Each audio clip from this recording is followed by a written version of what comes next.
Shalom, meus irmãos, e a paz do nosso Senhor Jesus. Hoje daremos continuidade à leitura do livro de Gênesis, capítulo 21. Se você puder, acompanhe a leitura na sua Bíblia. E o Senhor visitou a Sara como ele dissera, e fez o Senhor a Sara como ele tinha falado. Pois Sara concebeu e gerou um filho a Abraão em sua velhice, no tempo estabelecido de que Deus lhe falara. E Abraão chamou o nome de seu filho que nasceu, que Sara lhe concebeu, Isaque. E Abraão circuncidou seu filho Isaque, sendo ele de 8 dias de idade, como Deus lhe ordenara. E Abraão era da idade de 100 anos quando seu filho Isaque lhe nasceu. E Sara disse: Deus me fez rir, de modo que todos os que ouvirem rirão comigo. E ela disse: Quem teria dito a Abraão que Sara daria de mamar a filhos? Pois eu lhe dei um filho em sua velhice. E o menino cresceu e foi desmamado, e Abraão fez um grande banquete no mesmo dia em que Isaque foi desmamado. E Sara viu o filho de Agar, a egípcia, que ela dera a Abraão zombando. Por isso ela disse a Abraão: Lança fora esta serva e seu filho, porque o filho dessa serva não será herdeiro com meu filho, com Isaque. E a coisa pareceu muito grave aos olhos de Abraão, por causa de seu filho. E Deus disse a Abraão: Não seja isso grave à tua vista por causa do rapaz e por causa da tua serva.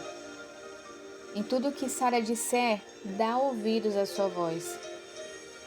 Porque em Isaque será chamada a tua semente, e também do filho da serva eu farei uma nação, porque ele é tua semente.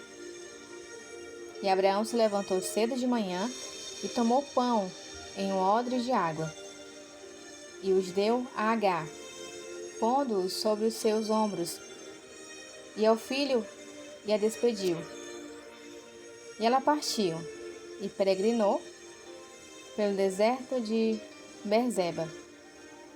E a água do odre foi consumida, e ela colocou o filho debaixo de um dos arbustos. E ela foi sentar-se em frente dele a boa distância, como a de um tiro de arco. Pois ela disse: Que eu não veja a morte da criança. E sentada em frente dele, levantou sua voz e chorou. E Deus ouviu a voz do menino. E o anjo de Deus chamou Agar desde o céu. E lhe disse: Que te afliges, Agar? Não temas, pois Deus ouviu a voz do menino de onde ele está. Ergue-te, levanta o menino nos teus braços, pois farei dele uma grande nação.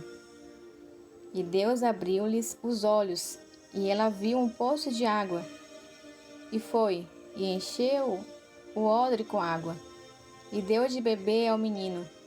E Deus estava com o menino.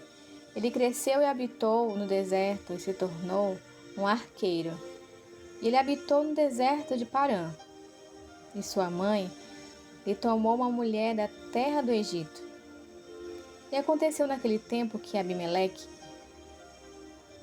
e Ficol, capitão-chefe de seu exército, falou a Abraão, dizendo: Deus está contigo em tudo o que tu fazes.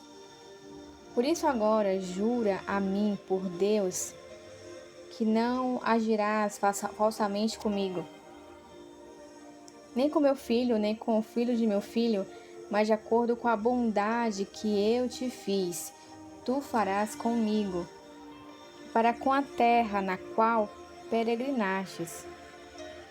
E Abraão disse: Eu jurarei. E Abraão repreendeu Abimeleque por causa de um poço de água que os servos de Abimeleque tinham tomado violentamente. E Abimeleque disse: Eu não sei quem fez isso, nem tampouco me contastes, nem ouvi a respeito disso, a não ser hoje. E Abraão tomou ovelhas e bois e os deu a Abimeleque. E os dois fizeram um pacto.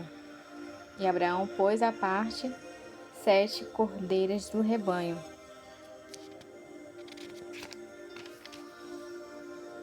E Abimeleque disse a Abraão: O que significam estas 7 cordeiras que pusestes à parte? Ele disse: Estas 7 cordeiras tomarás da minha mão, para que sejam uma testemunha para mim de que eu cavei este poço. Por isso chamou aquele lugar de Berzeba, porque ambos juraram ali. Assim, eles fizeram um pacto em Berzeba. Então levantaram-se Abimeleque e ficou o capitão-chefe do seu exército, e eles retomaram a terra dos filisteus. E Abraão plantou um bosque em Berzeba, e invocou ali o nome do Senhor, o Deus eterno. E Abraão peregrinou na terra dos filisteus muitos dias.